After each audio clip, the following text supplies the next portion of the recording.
गणेशाय नमः। आज हम रमा एकादशी की व्रत कथा सुनेंगे। उससे पहले यदि आपने मेरे चैनल को लाइक शेयर सब्सक्राइब नहीं किया है तो प्लीज कर दीजिए और बेल बटन को भी प्लीज प्रेस कर दीजिए। यह कार्तिक मास की एकादशी है जिसका महत्व अधिक मनाया जाता है। यह एकादशी कार्तिक कृष्ण पक्ष की एकादशी को होती है। वर्ष 2022 में यह एकादशी 21 अक्टूबर को मनाई जाएगी। कार्तिक माह का महत्व होता है, इसीलिए इस 11 का महत्व भी अधिक माना जाता है। एकादशी तिथि शुरू हो रही है 20 अक्टूबर से और यह तिथि समाप्त हो रही है 21 अक्टूबर को। रमा एकादशी उपवास पूजन विधि। रमा एकादशी के दिन उपवास रखना मुख्य होता है। इसका उपवास एकादशी के एक दिन पहले यानी दशमी से ही शुरू हो जाता है। दशमी के दिन श्रद्धालु सूर्योदय से पहले ही सात्विक खाना खाते हैं। एकादशी के दिन कुछ भी नहीं खाना चाहिए जो द्वादशी के दिन होती है। जो लोग उपवास नहीं रखते हैं वे लोग भी एकादशी के दिन चावल और उससे बने पदार्थों का सेवन नहीं करते हैं। एकादशी के दिन जल्दी उठकर स्नान करते हैं और इस दिन श्रद्धालु भगवान विष्णु की पूजा आराधना करते हैं। फल फूल धूप अगरबत्ती से भगवान विष्णु का पूजन करते हैं और उनको विशेष भोग लगाए जाते हैं। इस दिन भगवान विष्णु जी को मुख्य रूप से तुलसी पत्ती चढ़ाई जाती है। तुलसी का विशेष महत्व माना जाता है। इससे माना जाता है कि सारे पाप माफ हो जाते हैं। भगवान विष्णु जी की आरती के बाद सबको प्रसाद वितरित करते हैं। रमा यानी देवी लक्ष्मी का ही दूसरा नाम है,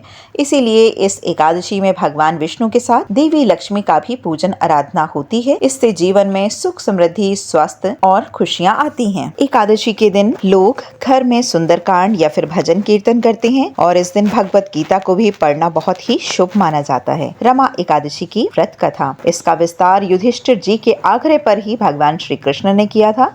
कृष्ण जी ने कहा कि यह पापों से मुक्त करती है, इसकी कथा सुनो।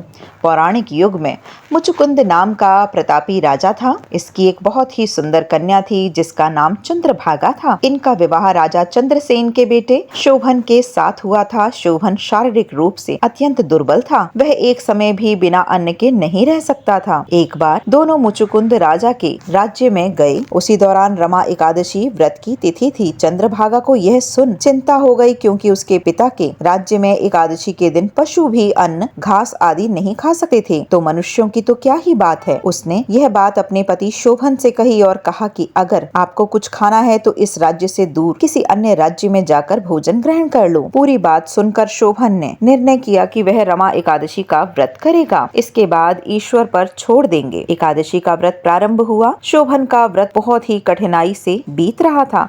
व्रत होते होते रात बीत गई, लेकिन अगले सूर्योदय तक शोभन के प्राण नहीं बचे। विधि विधान के साथ उसकी अंत्येष्टि की गई और उसके बाद उसकी पत्नी चंद्रभागा अपने पिता के घर ही रहने लगी। उसने अपना पूरा मन पूजा पाठ में लगाया और विधि के साथ एकादशी का व्रत किया। दूसरी तरफ शोभन को एकादशी व्रत करने का पुण्य मिला और वो मरने के बाद भी वह भव्य देवपुर का राजा बनता है। उसमें असीमित धन और ऐश्वर्य है। एक दिन सोम शर्मा नामक ब्राह्मण उस देवपुर के पास से गुजरता है और शोभन को देखकर पहचान जाता है और उससे पूछता है कि कैसे यह सब ऐश्वर्य प्राप्त हुआ। तब शोभन ने बताया कि यह रमा एकादशी का प्रताप है, लेकिन यह सब अस्थिर है। कृपा करके मुझ पर इसे स्थिर करने का उपाय बतलाइए। शोभन की पूरी बात सुनकर सोम शर्मा उसे विदा लेकर शोभन की पत्नी से मिलने जाता है और शोभन के देवपुर का सत्य बतलाता है। चंद्रभागा यह सुनकर बहुत ही खुश होती है और सोम शर्मा से कहती है कि आप मुझे अपने पति से मिलवा दो, इससे आपको भी पुण्य मिलेगा। तब सोम शर्मा उसे बताते हैं कि यह सब ऐश्वर्य अस्थिर है। तब चंद्रभागा कहती है कि वो अपने पुण्यों से इसे सबको स्थिर कर देगी।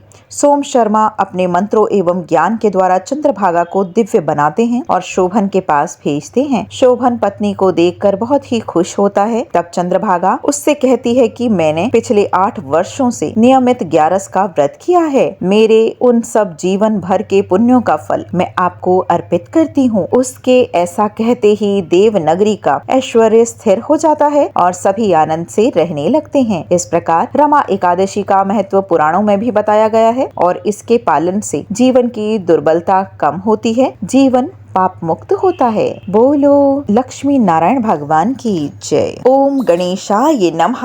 आज हम एकादशी में कार्तिक मास में आने वाली रमा एकादशी के बारे में जानेंगे। उससे पहले यदि आपने मेरे चैनल को लाइक शेयर सब्सक्राइब नहीं किया है तो प्लीज कर दीजिए और बेल बटन को भी प्लीज प्रेस कर दीजिए ताकि आने वाला कोई भी नोटिफिकेशन मिस ना हो सके। बोलो गणेश भगवान की जय। यह त्योहार कार्तिक कृष्ण पक्ष एकादशी को किया जाता है। इस दिन भगवान केशव का संपूर्ण वस्तुओं से पूजन, नैवेद्य एवं आरती कर प्रसाद वितरित करके ब्राह्मणों को खिलाएं और दक्षिणा भी बांटें। एक समय मुचकुंद नाम का दानी धर्मात्मा राजा राज्य किया करता था। उसे एकादशी व्रत का पूरा विश्वास था, इसलिए वह प्रत्येक एकादशी को व्रत करता था और राज्य की प्रजा पर भी यही नियम लागू था।